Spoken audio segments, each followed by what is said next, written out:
धन्यवाद सभापति महोदय। हम ही को कातिल कहेगी दुनिया, हमारा ही कत्लेआम होगा। हम ही कुएं खोदते फिरेंगे, हम ही पे पानी हराम होगा।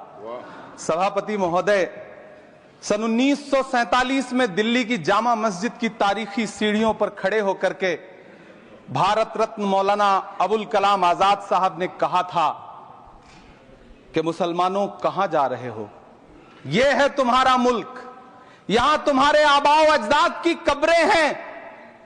उस वक्त मौलाना आजाद की ये सदाएं सुन करके लोगों ने अपने सरों की गठरियां उतार करके रख दी थी। आज उसी दिल्ली में मौजूद देश की संसद में एक बिल आया है जो हमसे उसी जामा मस्जिद की सीढ़ियों के सबूत मांगेगा, जो उन्हीं सीढ़ियों के पास अपनी कब्र में सोए हुए मौलाना आजाद को फिर से कब्र से सदा देनी पड़ेगी कि ये जो कब्र है वो मेरी कब्र है, ये किसी सरकार की जागीर नहीं है। सभापति महोदय, मैं जहां खड़ा हूं इसी संसद भवन के सामने सड़क के उस पार अपनी कब्र में सोए हुए भारत के पूर्व राष्ट्रपति फखरुद्दीन अली अहमद की कब्र है। शायद अब उस कब्र से भी सदाएं आए कि ये कब्र मेरी कब्र है, ये सरकार की जागीर नहीं है। सभापति महोदय, मैं वक्फ कानूनों में किए जा रहे संविधान विरोधी बदलावों के खिलाफ बोलने के लिए खड़ा हुआ हूं। संविधान का आर्टिकल 14 हो, 29 हो, 30 हो, चीख चीख कर कहता है कि देश में सब बराबर के हकदार हैं। आर्टिकल 26 कहता है कि सबको अपने अपने मजहबी कामों के लिए मंदिर, मस्जिद, गिरजाघर, गुरुद्वारों का निर्माण करने का हक है और उसका रखरखाव का भी हक है।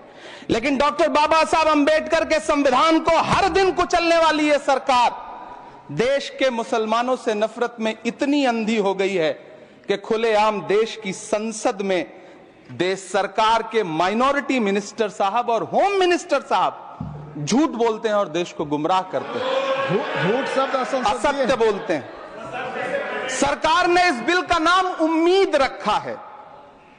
मंत्री जी कल से इसे देश के मुसलमानों के लिए नई उम्मीद बता रहे हैं। नहीं मंत्री जी, न तो ये बिल मुसलमानों के लिए नई उम्मीद है और न ही उम्मीद की नई किरण।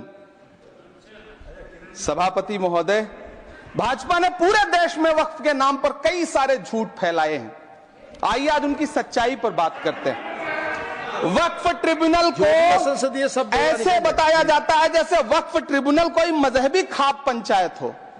सभापति महोदय, जबकि सच्चाई यह है कि वक्फ ट्रिब्यूनल भी तो सरकारी न्यायिक विभाग है जिसमें सरकार द्वारा नियुक्त जज होते हैं, जिसमें प्रशासनिक अधिकारी होते हैं, कहीं ऊपर से थोड़ी आ गए।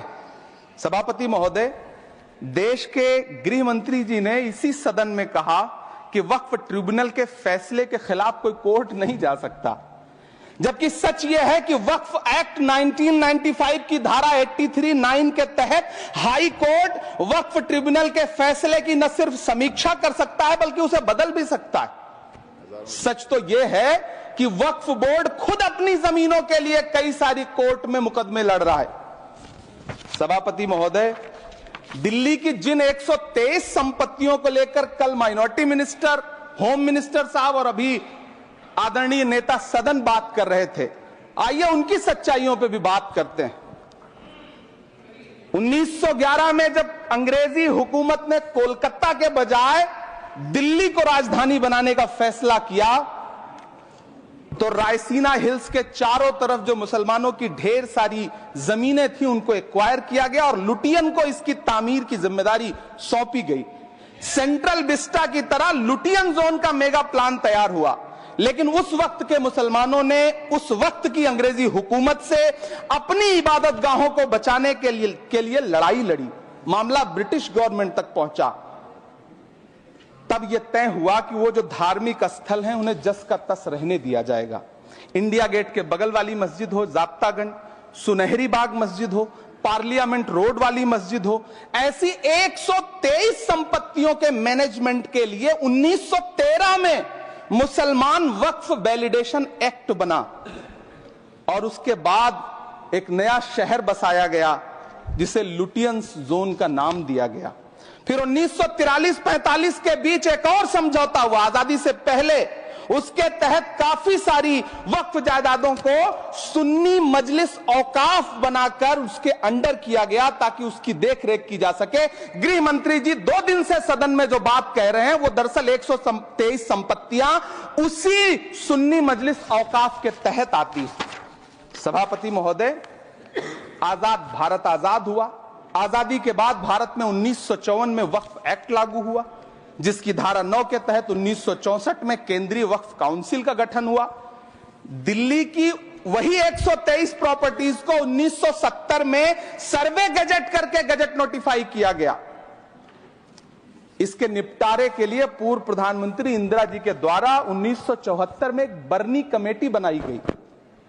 बर्नी कमेटी ने 1976 में इन 123 संपत्तियों को दिल्ली वक्फ बोर्ड की संपत्ति होने की रिपोर्ट सौंपी।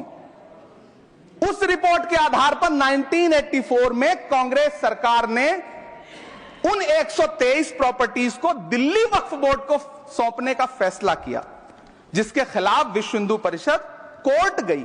मामला 2011 तक पेंडिंग रहा।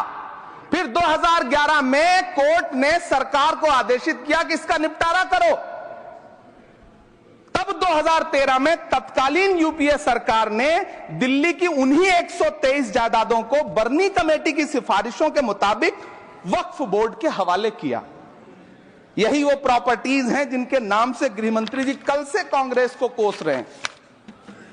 फिर आई 2014 में भाजपा की सरकार, जो तब से इन जमीनों को हड़पने की साजिश कर रही है। जिस बिल को मुसलमानों के हुकूक की हिफाजत करने वाला बिल बताया जा रहा है, उसी को पेश करने के लिए और उस पर बात करने के लिए लोकसभा में भाजपा सरकार के पास एक भी मुस्लिम सांसद नहीं है। जिस वक्त, मैं लोकसभा कह रहा हूं, सुना करिए, जिस वक्फ बिल को मुस्लिम महिलाओं को हक दिलाने वाला बताया जा रहा है, उसे संसद में पेश करने वाली पार्टी के पास न तो राज्यसभा में, न लोकसभा में, न देश की किसी विधानसभा में एक भी मुस्लिम महिला सदस्य नहीं। कल किरण रिजिजू जी कह रहे थे कि रेलवे की जमीनें देश की जमीनें हैं, डिफेंस की जमीनें देश की जमीनें हैं। हां मंत्री जी हैं, बिल्कुल हैं। ये जो वक्फ की जमीनें हैं, ये हमारे पुरखों ने धार्मिक कामों के लिए डोनेट किया है, तो हम भी तो इसी देश के नागरिक हैं, हम भी तो इसी देश के बेटे हैं, तो वक्फ की जमीनें भी तो इसी देश की जमीनें हैं। उनको पराया क्यों बोलते हैं आप? सभापति महोदय, अशफाकुल्लाह खान जब फैजाबाद की जेल में फांसी के फंदे पर झूल रहे थे, तो इसी देश की जमीन के लिए झूल रहे थे ना। सभापति महोदय, अंडमान की जेल में काला पानी की सजा काटकर अपनी जान देने वाले मौलाना फजले हक खैराबादी हो या शेर खान अफरीदी हो, वो भी तो इसी जमीन के लिए अपनी जान दे रहे थे ना। सभापति महोदय, पाकिस्तान के खिलाफ लड़ते हुए अपनी जान देने वाले महावीर चक्र विजेता ब्रिगेडियर उस्मान हो या पाकिस्तान के पैटर्न टैंक उड़ाने वाला परमवीर चक्र विजेता वीर अब्दुल हमीद हो, वो भी तो इसी जमीन के लिए अपनी जान दे रहा था ना। और मंत्री जी, मैं इस सदन में अलल ऐलान ये कहता हूं कि जब भी इस देश की जमीन को लहू की जरूरत होगी, आपसे 2 कदम आगे इमरान खड़ा मिलेगा। ये मैं आपसे यकीन दिलाते हुए कह रहा हूं। सभापति महोदय, मैं सरकार से कहना चाहता हूं, हमसे हमारी इबादत गाहें तो मत छीनिए ना, हमारे घरों पे बुलडोजर तो मत चलाइए ना, हमारी कब्रों में तो हमें सुकून से सोने दीजिए ना। सभापति महोदय, माइनॉरिटी मिनिस्ट्री का बजट कट करके, मुस्लिम बच्चों की स्कॉलरशिप बंद करके अब सरकार कह रही है कि हम वक्फ की आमदनी से गरीब मुसलमानों का भला करेंगे। गुजरात की बेटी बिल्किस के बलात्कारियों की रिहाई के बाद उन्हें माला पहनाने वाली लोगों के नेता ये कह रहे हैं कि यह बिल मुस्लिम महिलाओं को उनका हक दिलाएगा। धन्यवाद मोदी जी, क्या बढ़िया सौगातें मोदी दे रहे हैं आप। पहले हमें गुजराते मोदी दिया, आप सौगाते मोदी दे रहे हैं। लेकिन यह सरकार इतना याद रखे कि इसी ठसक के साथ देश की संसद में सीए का कानून भी लाया गया था और कहा गया था बड़े बड़े भाषण देकर के कि पड़ोसी देशों से हिंदू भाइयों को ला करके यहां नागरिकता दी जाएगी। लेकिन मैं आपके संज्ञान में लाता हूं सर कि पिछले इतने दिनों में इनसे नागरिकता लेने के लिए 2000 व्यक्ति भी नहीं आए, जबकि इसके उलट इन्हीं की सरकार में पिछले 10 साल में 15 लाख से ज्यादा भारतीयों ने भारत की नागरिकता छोड़ करके दूसरे देश में जाकर के बस गए। यह हुआ उस कानून का अंजाम। सभापति महोदय, इसी तरह की जिद के साथ किसानों के खिलाफ भी कानून लाए गए थे। जिस तरह आज वक्फ के फायदे गिनाए जा रहे हैं, उसी तरह से किसानों को भी कृषि कानूनों के फायदे गिनाए गए थे। लेकिन अंजाम क्या हुआ? 700 किसानों की शहादत लेने के बाद सरकार को अन्नदाता किसानों के सामने घुटने टेकने पड़े और कृषि कानून वापस लेने पड़े। जिल्ले इलाही, जमहूरियत जो है वो नफरत और ठसक से नहीं चलती है, अकड़ से नहीं चलती है, उसमें सबकी हिस्सेदारी जरूरी है। कल देश के माइनॉरिटी मिनिस्टर ने लोकसभा में खड़े होकर एक शेर सुनाया था कि मुझसे कोई बदगुमान न हो, तो मैं उन्हें एक शेर सुनाना चाहता हूं कि मैं आज जद पे हूं तो इतना खुशगुमान न हो, मैं आज जद पे हूं तो इतना खुशगुमान न हो, चराग सबके बुझेंगे हवा किसी की नहीं। नीतीश कुमार जी हो, चंद्रबाबू नायडू जी हो, चिराग पासवान जी हो, जयंत चौधरी जी हो, देवे गौड़ा जी हो, जीतन राम मांझी जी हो, सबको समझना पड़ेगा कि जब जंगल में आग लगती है तो न वो बरगद बचते हैं जो हवा को आंधी में तब्दील करते हैं, न वो बांस बचते हैं जो आपसी रगड़ से चिंगारी पैदा करते हैं। सभापति महोदय, जब देश को मनमोहन सिंह साहब जैसा काबिल प्रधानमंत्री मिलता है तो देश को आरटीआई जैसा एक्ट मिलता है, सेज जैसा एक्ट मिलता है, मनरेगा जैसा एक्ट मिलता है, लिबरलाइजेशन मिलता है, राइट टू एजुकेशन मिलता है, नेशनल फूड सिक्योरिटी एक्ट मिलता है।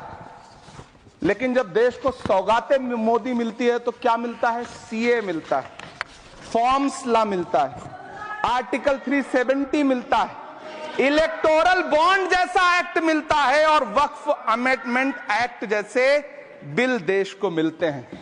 मुझे तो अपने हमवतन भाइयों से पूछना है कि आपको अपने बच्चों की तरक्की, खुशहाली और नौकरी की दरकार है या फिर मुसलमानों की दान की गई जमीनों को लूट कर धन्ना सेठों को देने की साजिश करने वाले कानून की? सभापति महोदय, यह सरकार रात के 3 बजे तक पूरे देश को जगा करके संसद में अपने ही नागरिकों को नीचा दिखाने के लिए वक्फ बिल ला रही थी, तो उधर रात के 1:30 बजे अमेरिका हम पर 26% टैरिफ लगा रहा था। सरकार की प्राथमिकताएं देश को पता। सभापति महोदय, मैं बहुत भावुक हूं आज, और मुझे अच्छा लगा कि आदरणीय नेता सदन जगत प्रकाश नड्डा जी ने बहुत अच्छी बातें भी की, मन से बातें की। क्योंकि उनके नाम में प्रकाश जुड़ा है तो मैं उनमें हमेशा एक रोशनी की किरण देखता हूं। मैं उनके सामने बहुत अदब से यह बात कहना चाहता हूं कि चरागों के सफर में दबदबा हो आंधियों का तो फिर अंजाम जुल्मत के सिवा कुछ भी नहीं होगा। यह दुनिया नफरतों के आखिरी स्टेज पर है, इलाज इसका मोहब्बत के सिवा कुछ भी नहीं होगा। मैं भावुक हूं, मेरी पलकें गीली हैं। अगर देश की एक बहुत बड़ी आबादी को लगता है कि आप उसका भला करने के लिए नहीं बल्कि उनकी इबादतगाहों, उनकी कब्रिस्तानों, उनकी खानकाहों को बर्बाद करने का बिल ला रहे हैं, तो फिर आप अगर समझाने में नाकामयाब रहे हैं तो यह आपकी नाकामयाबी है। पहले समझाइए, उसके बाद कोई बिल लेकर के आइए, तब शायद हम आपका इतनी पुरजोर तरीके से विरोध ना करें। लेकिन सभापति महोदय, मैं अंत में सिर्फ इतना कहना चाहता हूं कि इस बिल में जो भी पॉइंट्स दिए गए हैं, बॉम्सी पोर्टल देख लीजिए, सरकार का झूठ आपको पकड़ में आ जाएगा। हम डरे नहीं हैं, हम सिर्फ सरकार से अपील कर रहे हैं कि हमें अपना समझिए। हम आपके अपने हैं, इस देश के नागरिक हैं और आप ताकत में हैं। संख्या बल के आधार पर बिल हो सकता है आप पास करा ले, लेकिन आपको यह बात समझनी पड़ेगी कि हम तो वो तारीख हैं, जहनों में रहना है जिसे, कागजी पुर्जे नहीं जो फाड़ डाले जाएंगे। जिस जमीन पर मैं खड़ा हूं ये मेरी पहचान है। आप आंधी हैं तो क्या मुझको उड़ा ले जाएंगे? आपको यह बात समझनी पड़ेगी।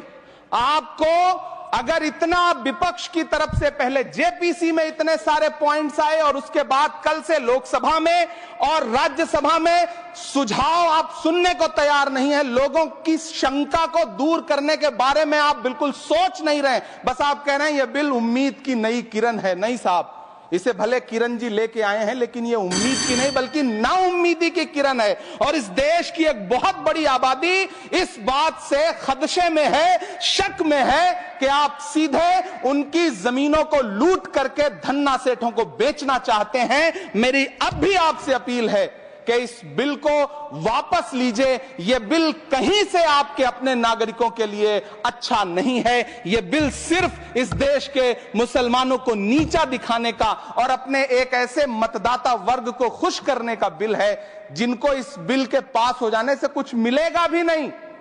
लेकिन आप एक नैरेटिव देना चाहते हैं, एक मैसेज देना चाहते हैं। मेरी आपसे अपील है कि कृपया ये जो सबका साथ सबका विकास का नारा है, इस नारे को रत्ती भर तो चरित्रार्थ कर दीजिए। बहुत बहुत धन्यवाद।